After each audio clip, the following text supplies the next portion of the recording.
Hello. This airing of Face to Face with the Spotlight is in conjunction with the Spotlight newspaper, a beacon of news for the southeast region of Saline County. The Spotlight distributes on the third Thursday of each month for free. You can also sign up for a digital copy on the Spotlight Facebook page. Feel free to message me on Facebook, email me at leslie359star@gmail.com, call or text or stop me in the street to figure out how we can make sure you are getting your local news. Face to Face in the Spotlight and the Spotlight newspaper is supported by local advertising, including Tri-Valley Seed. Justin Knopf, owner of Tri-Valley Seed, and Garrett Kennedy are working hard to make sure seed is available to farmers.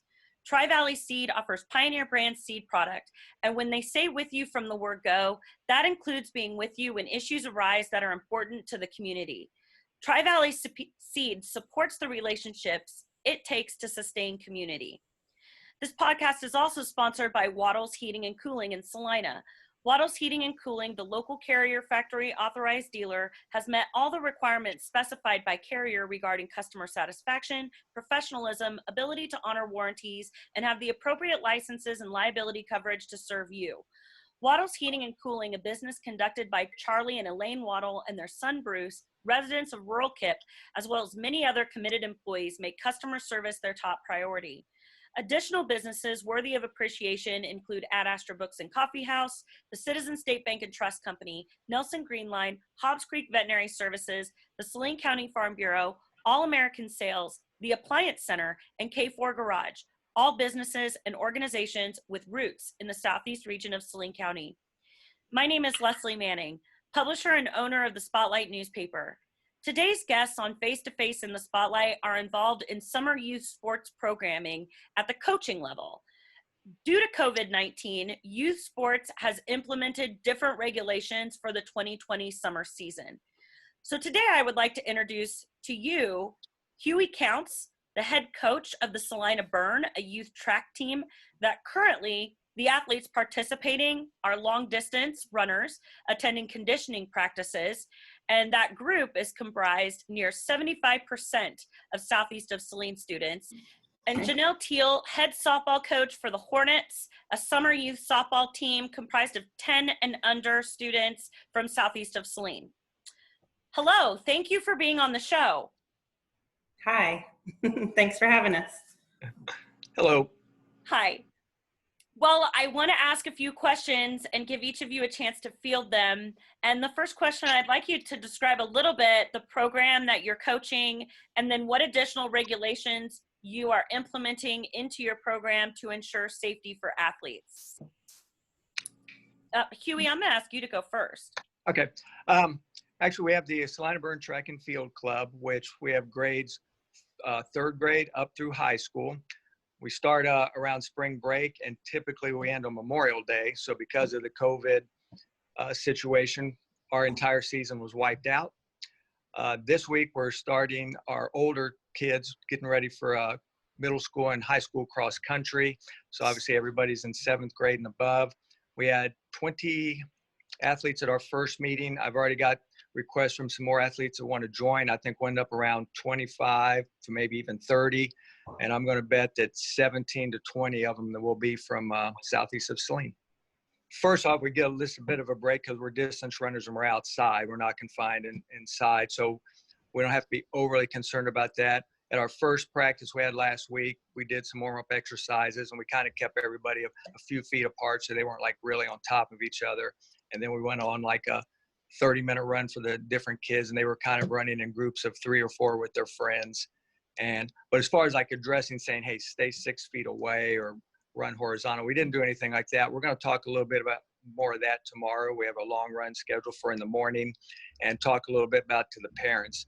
So far, nobody has expressed anything to me on any concerns. Like when we had our first meeting, the parents were standing around talking and all. So right now, that's kind of where I stand going into the second practice.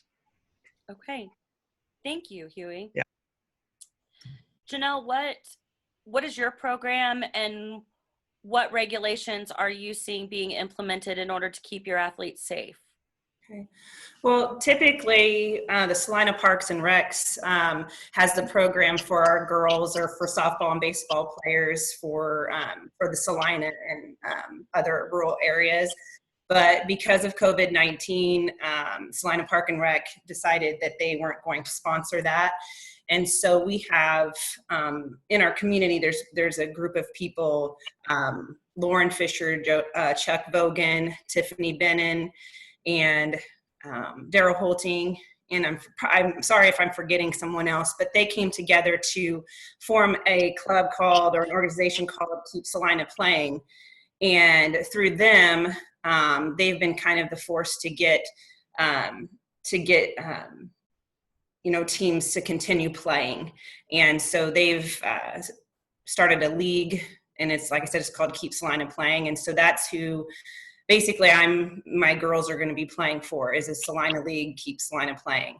And they're actually a part of the one of the softball organizations that's new to the state of Kansas, or they're part of IFA. These individuals, Chuck Vogan and Lauren Fisher, and as far as the regulations go, they have had multiple Zoom meetings with us, or a couple, and they're asking us to, of course, keep our social distance if we can. It's kind of hard to do that in the dugout when we're trying to get equipment and all of that, but I've discussed with my team, trying to keep their distance as well as they can, but also just basic good hand washing, carrying their own hand sanitizer. Do not come if you have a fever or if you're sick. We don't want you to be there if you're sick anyway. Also, just if you've been exposed, we don't, you're not supposed to be around. The 2 weeks, you'd have to take that 2 weeks of quarantine if you've been exposed. Not sharing equipment. Bats are the main things that are shared. Mostly all of our girls use their own equipment, but we have to sanitize bats if they are shared, which is just cleaning them with Clorox wipes. I'm not sharing water bottles. They bring their own water bottles. In play, they have some regulations, like with our, we have no handshaking at the beginning or the end of play. We cannot share the game balls. Like when we're in the field and we're on defense, we have to have our own game ball, and we have to sanitize it in between innings. So there's no sharing of that. And then in some places and complexes, if they're taking away the bleachers, so if they're not permanent fixtures, and asking people that they have to bring their own lawn chairs to sit and keep their distance if they're a spectator. Okay, let's talk a little bit more about the regulations put on spectators. But before we go there, I do want to take a minute to briefly share about Frisbee construction. George Frisbee started Frisbee construction in 1949. His goal was to build quality projects at a fair price to his customers. George's family still runs Frisbee Construction with that same motto. Frisbee Construction wants to thank all of their customers for allowing them to work with you. So please, Janelle, continue. What are some of the regulations you're seeing people put in place in regards to these practice areas, as well as the competitive, when you're competing? When we are in a dugout, if we're exchanging between teams, because I've seen it where another team leaves a game and then a new team comes in, it's the responsibility of that team leaving to sanitize that dugout. We have to wipe down the benches. We have to wipe down the bat racks. We have to remove our own trash. And that's just basic stuff that we're trying to do to keep safe. And then just like concession stands, certain places you might go may not have a concession stand, but the one that I had been to, which was in Hutch last weekend, they had a concession stand where it was, enter and exit. Like they had it to where you would stand your 6 feet apart, and you would go in to the concession stand, and there would only take 2 people at a time, and they weren't serving fountain drinks. You couldn't get your own fountain drink, but then they'd have you exit. And then I noticed that there weren't very many spectators. Not a whole lot of people are coming, which, I respect that, because they're just trying to, keep safe. I've also noticed people wearing masks as well, to just protect themselves and others as well. The bathrooms are very clean. They've got those spick and span, probably the cleanest I've ever seen some of them. Those are some of the main things that I've noticed. And do you find that your parents are pretty willing to bring their own chairs and not sit in the bleachers? Yeah, a majority of the time, that's what a lot of parents do anyway. It's just more comfortable for them, and they can go wherever they want to sit and be able to watch. Well, thank you, Janelle. Yeah. So, Huey, I understand that there may not be kind of the similar competition atmosphere that Janelle is describing, but what opportunities are available for track athletes this summer, and what does that look like for you? Well, I think the biggest news was I think it was about a week ago, it was announced there's going to be a high school, middle school big track meet on it's June 18th in Pretty Prairie High School. It's a Thursday. It's going to feature all your typical events that would have been at the state meet, and it's open to whatever your grade was this past class year. So like if you're a senior, you're still competing as a senior. It's not like you graduated. Anybody who's been in a state track meet knows what a good job they do of announcing with the winners and everything. The gentleman who does the state track meet is volunteering his time to come and do the same thing for these athletes here. Now, while there won't be any medals or anything awarded, they will have a podium and let the kids stand on the podium for a picture, and there will be placing. So I think it's a pretty good deal for those kids who, obviously, as everybody knows, missed out on their state track season, opportunity to go to state. And most of them in Kansas, I don't think anybody even got one meet in. So this is that opportunity, especially if they've kind of stayed in shape and want somewhere to go get a time trial or just get a mark. It's a pretty good deal down there in Pretty Prairie. And they're actually even going to have divisions for younger kids too. So we're reaching out to some of the younger kids who would have ran with the burn to see if they want to go down there and possibly participate. And hopefully, again, this ties into, hopefully I get access to a track next week, and then those kids can come and practice on a track, your 100 and 200 and 400 type runners. The Sunflower State Games this week announced that they are a go. So the Sunflower State Games, I think they're July 10th, 11th, and 12th in Topeka. That's another opportunity to go run. And then probably in mid-July and late through July, you'll start seeing some 5Ks and 10K runs popping up. And like the distance runners obviously have that opportunity to go run in some of those. So it looks like through the month of July, there'll be some opportunities for the distance kids to go run. But as far as like pure track meet, the COVID Classic is what they're calling it in Pretty Prairie. And if anybody wants information, if you go to the Pretty Prairie School website, there's a link that details the events. And it's, if I read everything right, it's free admission and it's free entries. The kids can go and run for free, and there's no charge at all. So that's pretty nice too. Do you have some kids on your team interested in participating in the COVID Classic? We just started talking about it this week and sent it out to some of the kids. I think some of them are intrigued. Like at a track meet, normally you have your 4x8 event, but for this particular meet, they're just going to have 2x8s. So basically, you just grab a buddy and say, I'm going to run the 2x8, because I think part of that is finding 4 people in the summer who want to run the 800. It's kind of rough if you're not like on a school team, but I'd talk to like 2 Southeast kids, Luke Gleason and Dylan Sprecher, and said, man, just grab a buddy and run on down there and run a 2x8. It'll be something kind of different and kind of fun. And then they're not scrambling trying to find 4 people to run it. It's a lot easier to find one person to run it with you. So I think we'll have some kids go down there and compete. Okay. Well, thank you for sharing that. Yeah, I do hope they take advantage of it, because I know people volunteering a lot of time and, getting a timing system down there. They're going to have the same timing system, I believe, that does the state track meet. They're coming down to time the event. So I think it's going to be put on pretty professionally. Fantastic. That, I'm sure, is exciting for athletes as well as a relief just to have an opportunity. I'm sure they were very disappointed because obviously Southeast would have also had a very strong chance at placing high as a team at the state track meet. So, once they're able to shake that off and just get out there and just start grinding away a little bit, and go. The one thing, if I remember, there wasn't a lot of seniors on that Southeast team, so it wasn't like they've all got one more chance. So hopefully by this time next year, they're running at the state track meet rather than the COVID Classic. Yeah, I like that too. Thank you, Huey. Yeah. Well, I want to take a minute and talk about McKim's Service. McKim's Service is owned by Rob and Alicia McKim in downtown Gypsum.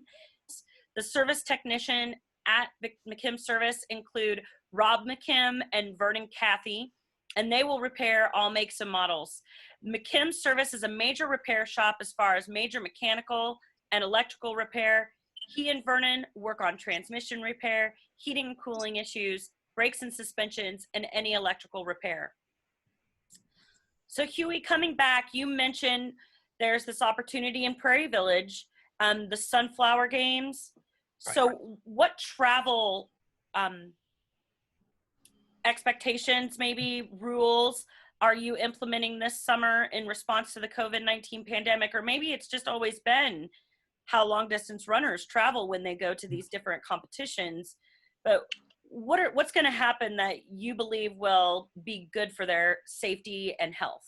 Well, with our kids particularly, and actually I've also been following a lot of like what's going on in other states where as far as team travel and all, and like pretty much buses, I get the impression, have been eliminated. Nobody's taking buses and loading everybody. It's pretty much down to you ride with your family. Your family brings you to the events. Here in Kansas, where the outbreak doesn't seem as bad as other places, I've seen where people have said, we're not taking an RV full of kids, or we're not taking a camper full of kids. It's like parents are responsible for getting their kids there. And also we're at the age where some of the kids are old enough to drive themselves to an event. But if we even had like a bus and could load up a bunch of kids, I'd probably be wary of doing that at this very moment, just because of what's going on. So pretty much if we go to like a meet, or we get, maybe suddenly 10 to 15 kids decide they want to go to that COVID thing, I'm sure it'll be broken down to, and obviously the parents want to see their kids run too. So it'll pretty much be parents taking kids. There won't be any buses or anything like that being used. Okay. And I have noticed, like when you're talking about crowds and stuff, I do know like at the COVID Classic, if I read through the things, their basic rules are like, just try and spread out, people who are watching the events and all. Like there's not going to be any limitations, but they want everybody to kind of just use common sense and stay spread out and not, get in tight groups watching the events, which I think it will be pretty easy to do. Thank you. I'm glad you mentioned that too. Janelle. Yeah. What travel limitations are you implementing this summer in response to the COVID-19 pandemic with your softball team? Well, really, it's not limitations. It's just kind of what do families want to do? We, as a team, just like Huey said, we didn't have a place to practice when all of this started. We used Southeast's Salina ball field to practice, and, and Gypsum ball field and Assyria ball field. And we didn't get those opportunities to practice. And so my team just isn't quite ready to compete at some of these tournaments that they're having. But also I have, as far as you say, the limitations, it's really more or less like a family decision, our softball family decision. I keep it open. I ask, hey, do you guys want to go here? Do you want to try here? And really, we're not going too far. We are, because of some of the kids on my team, I have a few high-risk kids on my team, and, I don't want to put them in any kind of harmful, way. And so the only places we're really traveling is Abilene this year, and that's not too far from Salina. And then we're playing in Salina. Now, there are other teams and there are other places that are open with tournaments. Like I had mentioned before, Hutchinson is allowing for tournaments. Of course, Wichita, Topeka, Abilene is another one, but there's also other places like Russell, who declined to have tournaments, this season. Trying to think of, there's a few other, rural communities or other surrounding towns that have said no, that they're not allowing some of those tournaments that they used to have in the past play this year. So. Okay. So what I hear you saying is that there are quite a few tournament locations, and Mm-hmm. when those tournaments come, when you get word of them, you ask the parents on your team if that's something they would feel comfortable with. Right. And what you've decided so far is that the furthest you're going to travel is Abilene. Yeah. Mm-hmm. Yep. Okay. Well, thank you, Janelle. Yes. So I do want to take a minute to talk about the Lindsborg Community Hospital. And the Lindsborg Community Hospital has said that they are prepared to meet the needs of the community it serves moving forward. And according to Administrator Larry Vanderwig, the Southeast region of Saline County is included in the community with representatives serving on the hospital board. The Lindsborg Community Hospital is a subsidiary of Salina Regional Health Center. Currently, no visitors are allowed in the hospitals with patients except for with minors and individuals with disabilities. But updates on visitor policy will be published on the Spotlight's Facebook page. So the last thing I wonder, as coaches, as responsible adults in the community, Janelle, to talk with you first, why do you see that some of these regulations and limitations are justified for the 2020 summer youth sports season? Well, we already know a little bit about what COVID can do and the severity of the illness. And that alone is scary enough, but there are also a plethora of things that we do not know. And so I think just being safe and following the recommendations through the CDC and through what the state is allowing us to do, we should follow that to eliminate, spread of the illness. And especially, it affects not just the elderly. At first everyone was saying, oh, it's just the elderly and those with compromised conditions. But we all know that it affects all age spectrums. And they're seeing things now like post-COVID conditions with developing blood clots, or with children, they have like multi-system inflammatory organ problems. And so all of that is very scary. So I think, just following the rules and using good common sense and listening to your gut too. Do you think this is listening to your gut, asking yourself, is this a safe situation? And if your gut tells you no, you probably shouldn't do it. Okay. Thank you, Janelle. Yes. And Huey, in regards to the track season and especially long distance running, what justifications are there for, maybe even not having the track season this spring and some of the travel limitations for some of the competitions this summer? What are you thinking? Well, yeah, much like Coach said, I think the main thing is you'll never know if you're overreacting to a situation, but we sure know if we were underreacting. So especially this first 6 or 7 months, there's nothing I've seen done where I just went, wow, I think they've really done too much. Because I think there's still a lot unknown out there. And I think we're in a little bit more of a comfort zone because it doesn't seem to have hit us around here like it has in the other areas. But maybe that's because we're doing things right. If we didn't do everything we had done the last 3 months, maybe we'd be facing a lot bigger mess than we are in right now. So that's how I'm going. And same thing, it's kind of your gut feeling, how you feel. Like some people last week decided this isn't the time I'm going to go to a restaurant and eat. Some people, like my wife, me and my wife are kind of different. Like I would go to a restaurant and eat right now. She's just not comfortable doing it right now. So it's just kind of how your gut feeling is about what you want to do. It's kind of the same thing with the runners. Like if you're not comfortable running this season with us and training, that's fine. I understand. I don't think there's really a right or wrong answer. It's just kind of how you feel about things. So that's kind of how I've approached the whole thing with me and with the team. Like, if you're not comfortable doing something, just don't do it. If you want to stand farther away from the other kids, if you come to practice, say, I'd rather just do my workouts by myself, then we'll just do it that way. So just try and incorporate as many people as we can and go from there. Okay. That makes sense. Thank you. Yeah. Thank you, Huey.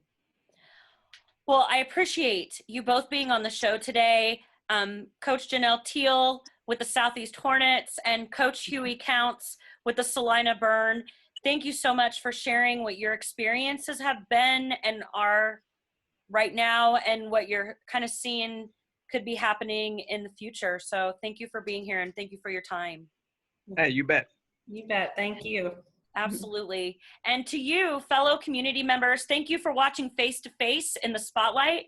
Tune in next week for another episode at 5 on Fridays.